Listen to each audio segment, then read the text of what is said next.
ನಮಸ್ಕಾರ ರೀ ಎಲ್ಲರಿಗೂ welcome back to my YouTube channel positive from Belagavi. ಇವತ್ತು ನೋಡಿರಿ ಮಸ್ತ್ ಮೆತ್ತಗಾಗುವಂಥವು ಹೋಳ್ಗೆ ಮಾಡತ್ತೀನಿ ನಾನು. ಅದು ಯಾವ ಹೋಳ್ಗೆ ಅಂದ್ರೆ ಹಲಸಿನ ಹಣ್ಣಿನ ಹೋಳ್ಗೆ. ಇದು ಫಸ್ಟ್ ಮಾಡ್ಕೊಳಕ್ಕೆ ನಾವು 1 ಕಪ್ ಮೈದಾ ಹಿಟ್ಟು, ಅರ್ಧ ಕಪ್ನಷ್ಟು ಚಿರೋಟಿ ರವೆ, ಒಂದು ಸ್ವಲ್ಪ ಉಪ್ಪು ಮತ್ತು ಅರಿಶಿಣ ಪುಡಿ ತೊಗೊಂಡಿನಿ.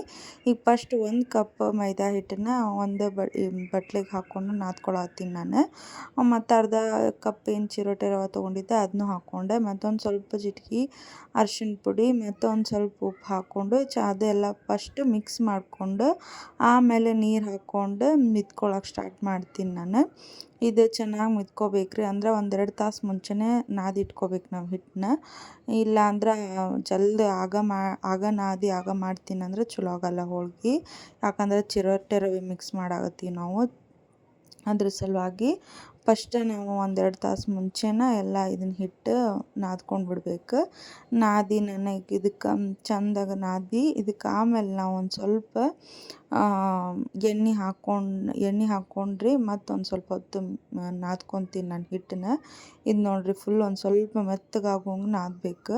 ಭಾಳ ರಫ್ ನಾದಿದ್ರೆ ಹೋಳ್ಗೆ ಮೆತ್ತಗಾಗೋದಿಲ್ಲ. ಅದಕ್ಕಾಗಿ ಮೆತ್ತಗೆ ನಾದಿ ಇಟ್ಕೋಬೇಕು ಹಿಟ್ಟನ್ನು ನಾವು. ಇದನ್ನು ಈಗ ಹವಾ ಹೋಗ್ಲಾರಂಗೆ ಬಾಯಿ ಮುಚ್ಚಿಡ್ಬೇಕು ರೀ, ಮೆತ್ತಗಾಗ್ತೈತಿ ಹಿಟ್ಟು. ಈಗ ಹೂರ್ಣ ಮಾಡ್ಕೊಳಕ್ಕಂತಂದು 1 ಕಪ್ ಹಲಸಿನ ಹಣ್ಣು ಬೀಜ ತೆಗ್ದಿಟ್ಟೀನಿ ನಾನು. ಅವು ಫುಲ್ ಹಣ್ಣಾಗಿರಬಾರ್ದು.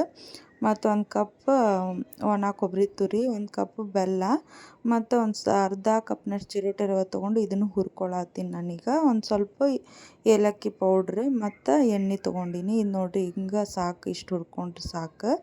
ಈಗ ಫಸ್ಟ್ ನಾನು ಕೊಬ್ಬರಿ ತುರಿನ ಮಿಕ್ಸಿ ಜಾರ್ಗೆ ಹಾಕ್ಕೊಂಡು ಒಂದು ಸ್ವಲ್ಪ ಅದಕ್ಕೆ ನೀರು ಹಾಕ್ಕೊಂಡು ರುಬ್ಕೊತೀನಿ ರೀ ನಾನು. ಮಿಕ್ಸಿ ಮಾಡ್ಕೊತೀನಿ ಈಗ ಇದನ್ನು. ಇದು ಮಿಕ್ಸಿ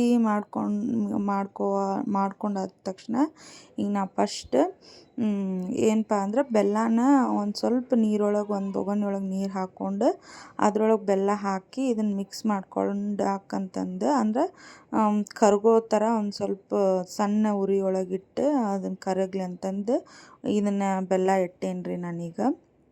ಅದನ್ನು ಹಂಗೆ ಒಂದು ಸ್ವಲ್ಪ ಮಿಕ್ಸ್ ಮಾಡ್ಕೊತಿರ್ಬೇಕು ಪದೇ ಪದೇ. ಇದು ನೋಡಿರಿ ಕೊಬ್ಬರಿ ಏನು ಮಿಕ್ಸಿಗೆ ಹಾಕ್ಕೊಂಡಿನಲ್ಲ ಈ ಥರ ಬರಬೇಕು ನೋಡಿರಿ, ಭಾಳ ಸಣ್ಣನೂ ರುಬ್ಕೋಬಾರ್ದು. ಮತ್ತು ಆಮೇಲೆ ಈಗ ನಾನು ಅದು ಏನು ಹಲಸಿನ ಹಣ್ಣು ಇಟ್ಕೊಂಡಿದ್ನಲ್ಲ ಇದನ್ನು ಈಗ ರುಬ್ಕೊಳಕತ್ತೀನಿ ನಾನು. ಇದನ್ನೇ ಒಂದು ಸ್ವಲ್ಪ ಭಾಳ ಸಣ್ಣಗೆ ರುಬ್ಕೋಬೇಕ್ರಿ, ಪೇಸ್ಟ್ ಗತೆಗಾಗಬೇಕು. ಈಗ ನೋಡಿರಿ ಇದು ಭಾಳ ಹಣ್ಣಾಗಿದ್ದು ತೊಗೊಂಡ್ರೆ ಹೂರ್ಣ ಭಾಳ ಅಳಕಾಗ್ಬಿಡ್ತೈತಿ, ಹೋಳ್ಗೆ ಮಾಡೋಕೆ ಚಲೋ ಅನಿಸೋದಿಲ್ಲ. ಅದಕ್ಕಾಗಿ ಒಂದು ಸ್ವಲ್ಪ ಹಲಸಿನ ಹಣ್ಣು ಗಟ್ಟಿನೇ ಇರಬೇಕು, ಭಾಳ ಹಣ್ಣಾಗಿರಬಾರ್ದು. ನೋಡಿರಿ ಈ ಥರ ನಾನು ಇದನ್ನು ಪೇಸ್ಟ್ ಮಾಡಿಟ್ಕೊಳಕತ್ತೀನಿ ಹಲಸಿನ ಹಣ್ಣನ್ನು. ಈಗ ಬೆಲ್ಲ ಏನು ಇದು ಮಾಡೋಕ್ಕಿಟ್ಟಿದ್ನಲ್ಲ ನಾನು, ಇದು ಫುಲ್ ಕರ್ಗೈತ್ರಿ ಇದು ಬೆಲ್ಲ. ಈಗ ಮತ್ತು ಇನ್ನೊಂದು ಬಾಣಲಿಗೆ ಒಂದು ಸ್ವಲ್ಪ ತುಪ್ಪ ಸವರಿ ಬಾಣಲಿ ಕಾಯಕ್ಕಿಟ್ಟಿದ್ದೆ ನಾನು. ಈಗ ಇದು ಬೆಲ್ಲ ಏನು ಕರ್ಗೈತಲ್ರಿ ಇದನ್ನು ಇದ್ರಕ್ಕೆ ಸೋಸ್ಕೊಳಕತ್ತೀನಿ. ಸೋಸ್ಕೋಬೇಕ್ರಿ ಬೆಲ್ಲನ, ಯಾಕಂದ್ರೆ ಕಸರು ಇರ್ತೈತೆ ಆದಿದಂತಂದು. ಅದಕ್ಕಾಗಿ ಫಸ್ಟ್ ಇದನ್ನೆಲ್ಲ ಸೋಸ್ಕೊಂಡು ಆದ ಬಳಿಕ ನಾನು ಫಸ್ಟಿಗೆ ಇದಕ್ಕೆ ಏನು ಕೊಬ್ಬರಿ ರುಬ್ಬಿಟ್ಕೊಂಡಿದ್ನಲ್ಲ ಅದನ್ನು ಹಾಕ್ಕೊಂಡು ಮಿಕ್ಸ್ ಮಾಡ್ಕೊಳತ್ತೀನಿ. ಇದೊಂದು ಸ್ವಲ್ಪ ಹೊತ್ತು ಮಿಕ್ಸ್ ಮಾಡ್ಕೋಬೇಕು, 1 ನಿಮಿಷದಷ್ಟರ ಮಿಕ್ಸ್ ಮಾಡ್ಕೋಬೇಕು. ಇದಂದ್ರೆ ಭಾಳ ಅಳಕ್ಕೆ ಅನ್ಸಾದೈತೆ ನೋಡ್ರಿ. ಇದು ಒಂದು ಸ್ವಲ್ಪ ಹೊತ್ತು ಮಿಕ್ಸ್ ಮಾಡ್ಕೊಂಡಂಗೆ ಒಂದು ಲಿಮಿಟ್ಗೆ, ಅಂದ್ರೆ ಒಂದು ಸ್ವಲ್ಪ ಫುಲ್ ಗಟ್ಟಿನೂ ಆಗಿರೋದಿಲ್ಲ, ಒಂದು ಲಿಮಿಟ್ ಒಳಗಿರ್ತೈತಿ. ಆ ಟೈಮ್ದೊಳಗೆ ನಾವು ಏನು ಪೇಸ್ಟ್ ಮಾಡಿಟ್ಕೊಂಡಿರ್ತೀವಲ್ರಿ, ಹಲಸಿನ ಹಣ್ಣಿನ ಪೇಸ್ಟ್ ಏನು ಮಾಡಿಟ್ಕೊಂಡಿರ್ತೀವಲ್ಲ ಅದನ್ನು ಹಾಕಬೇಕು ನೋಡಿರಿ. ಈ ಥರ ಇರಬೇಕು. ಈಗ ಇದನ್ನ ಹಾಕ್ಕೊಂಡು ಮಿಕ್ಸ್ ಮಾಡ್ಕೊತೀನಿ ನಾನು. ಇದೇನೈತಲ್ರಿ ಹಾಕಿದ ಬಳಿಕ ಇದು ಹೂರ್ಣ ಮಾಡುವಾಗ ಒಂದು ಸ್ವಲ್ಪ ಕಂಟಿನ್ಯೂ ಕೈ ಬಿಡ್ಲಾರಂಗೆ ಮಿಕ್ಸ್ ಮಾಡ್ಕೊತ ಇರ್ಬೇಕು ನಾವು. ಅಂದ್ರೆ ಹೂರ್ಣ ಚೆನ್ನಾಗಿ ಬರ್ತೈತಿ, ಇಲ್ಲಾಂದ್ರೆ ಕೆಳಗೆ ಹೊತ್ಕೊಂಡು ಬಿಡ್ತೈತಿ. ಹಿಂಗೆ ಕಂಟಿನ್ಯೂ ಮಿಕ್ಸ್ ಮಾಡ್ಕೊತನೇ ಇರ್ಬೇಕು ನಾವು. ಇದಕ್ಕೆ ಕೈ ಬಿಟ್ವಿ ಅಂದ್ರೆ ಕೆಳಗೆ ಹತ್ಕೊಂಡು ಬಿಡ್ತೈತಿ. ಒಂದು ಸ್ವಲ್ಪ ಹೊತ್ತು ಬಿಡೋದು ಮತ್ತು ಕಡ್ಡಾಡ್ಸ್ಕೊತನೇ ಇರಬೇಕು. ಈಗ ಇದಕ್ಕೆ ನಾವು ರವೆ ಏನು ಹುರಿದಿಟ್ಕೊಂಡಿದ್ನಲ್ಲ, ನಂಗೆ ಎಷ್ಟು ಬೇಕು ಅಷ್ಟು ಹಾಕ್ಕೊಳತ್ತೀನಿ, ಫುಲ್ ಹಾಕ್ಕೊಂಡಿಲ್ರಿ ನಾನು ಇದಕ್ಕೆ.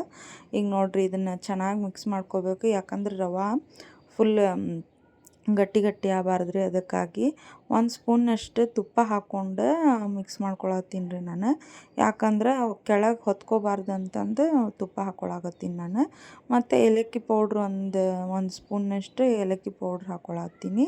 ಈಗ ಇದನ್ನು ಚೆನ್ನಾಗಿ ಮಿಕ್ಸ್ ಮಾಡ್ಕೊತ ಅಂದ್ರೆ ಒಂದು ಸ್ವಲ್ಪ ಗಟ್ಟಿ ಆಗೋವರೆಗೂ ಲೋ ಫ್ಲೇಮ್ ಒಳಗೆ ಇಟ್ಕೊಂಡು ಇದನ್ನು ಹಂಗೆ ಕಂಟಿನ್ಯೂ ತಿರ್ಗಿಸ್ಕೊತಾನೆ ಇರಬೇಕು. ಒಂದು ಸ್ವಲ್ಪ ಹೊತ್ತು ಬಿಡೋದು, ಕೈ ನುಸಿದ್ರೆ ಬಿಡ್ರಿ ಏನನ್ನ ಆಗಲ್ಲ. ಒಂದು ಸ್ವಲ್ಪ ಕಂಟಿನ್ಯೂ ಇದು ಇರಬೇಕು. ಈ ಥರ ಆಗಿರ್ತೈತಿ. ಈಗ ನಾನು ಹೋಳ್ಗೆ ಮಾಡ್ಕೊಳಕತ್ತೀನಿ. ನನ್ನ ಹತ್ರ ಬಟರ್ ಪೇಪರ್ ಇರಲಿಲ್ಲ, ಅದ್ರ ಸಲುವಾಗಿ ಮನೆಯೊಳಗೆ ಇದ್ದಿದ್ದು ಒಂದು ಹಾಳಿನ ಒಂದು ಚೌಕ ಕಟ್ ಮಾಡಿಕೊಂಡು ಮಾಡ್ಕೊಳಕತ್ತೀನಿ ನಾನು. ಊರೊಳಗೆ ಎಲ್ಲ ಆದ್ರೆ ಅವು ಪ್ಲೇಟ್ ಬರ್ತಾವ್ರಿ ಹೋಳ್ಗೆ ಮಾಡಕ್ಕಂತಂದು ಅದರಲ್ಲೇನ ಮಾಡ್ತಾರೆ ನಮ್ಮವ್ವಾರೆಲ್ಲರೂ. ನನ್ನ ಕಡೆ ಇಲ್ಲ ಅಂತಂದು ನಾನು ಇದ್ರಾಗ ಮಾಡಾಕತ್ತೀನಿ. ನೋಡಿರಿ ಹೋಳ್ಗೆನೂ ಕರೆಕ್ಟ್ ಅಂದ್ರೆ ಹೂರ್ಣನೂ ಕರೆಕ್ಟ್ ಬಂದೈತಿ ಮತ್ತು ಹಿಟ್ಟೂ ಕರೆಕ್ಟಾಗಿ ಮೆತ್ತಗಾಗಿತ್ತು ಹಿಟ್ಟೂ. ಅದಕ್ಕೆ ಎಷ್ಟು ಚಂದ ಕೈಲಿ ಒತ್ತಿದ್ರೂ ಚೆನ್ನಾಗಿ ಬರೋಂಗಿತ್ತು.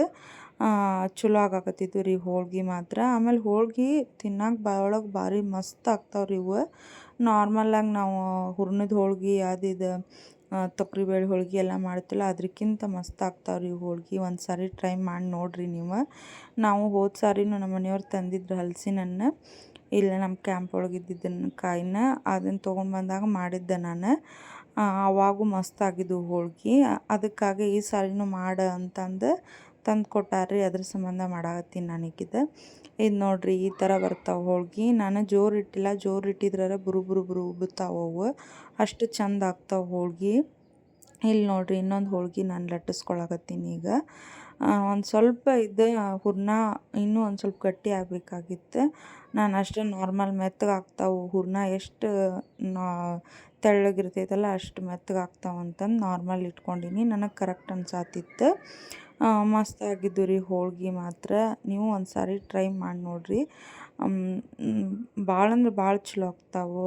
ಆಲ್ಮೋಸ್ಟ್ ನಿಮ್ಗೆಲ್ಲರಿಗೂ ಇಷ್ಟ ಆಗ್ತಾವೆ ಹೋಳ್ಗೆ. ನೋಡಿರಿ ಈ ಥರ ಬರಾತಿದ್ದು ಹೋಳ್ಗೆ ನಾ ಮಾಡಿದ್ದು ಹೋಳ್ಗೆ. ಚಂದ ಅನ್ಸಾತಿದ್ದು ರೀ, ಮಸ್ತ್ ಕಾಣ್ಸಾತಿದ್ದು ಹೋಳ್ಗೆ ನೋಡಕ್ಕೆ. ಇನ್ನು ಬಾಯೊಳಗೆ ಇಟ್ರಂತೂ ಮೆತ್ತಗೆ ಒಂಥರ ಖಜ್ರ ತಿಂತೀವಲ್ಲ ಆ ಥರ ಫೀಲ್. ನಮ್ಮ ಕಡೆ ಅಂತಾರಲ್ಲ ಖಜ್ರ ತಿಂದಂಗೆ ಆಗತೈತೆ ಬಾಯೊಳಗೆ ಅನ್ನೋ ಥರ ಆ ಹೂರ್ಣನ ಅಷ್ಟು ಟೇಸ್ಟ್ ಆಗಿಬಿಟ್ಟಿತ್ತು. ಏನು ನೋಡಿರಿ ಇಲ್ಲಿ ಇಷ್ಟು ಕುಂಡ ಹೋಳ್ಗೆ, ಅದು ಒಂದು ಕಪ್ಪಿಗೆ ಒಂದು 10-12 ಮೇಲೆ ಹೋಳ್ಗೆ ಆಗ್ಬಿಡ್ತಾವೆ ಇವು. ಆಮೇಲೆ ಇದು ಫುಲ್ ವೀಡಿಯೋ ನೋಡಿರಿ. ಮತ್ತು ನನ್ನ ವೀಡಿಯೋ ಇಷ್ಟ ಆಗಿದ್ರೆ ನಿಮ್ಗೆ ನನ್ನ ವೀಡಿಯೋ ಮತ್ತು ನೆಕ್ಸ್ಟ್ ಬರೋ ವೀಡಿಯೋಗೋಸ್ಕರ ಸಬ್ಸ್ಕ್ರೈಬ್ ಮಾಡಿರಿ. ಮತ್ತು ಫುಲ್ ವೀಡಿಯೋ ನೋಡಿರಿ, ಒಂದು ಲೈಕ್ ಮಾಡಿರಿ, ಎಲ್ಲರಿಗೂ ಶೇರ್ ಮಾಡಿರಿ ಈ ರೆಸಿಪಿಗೋಸ್ಕರ.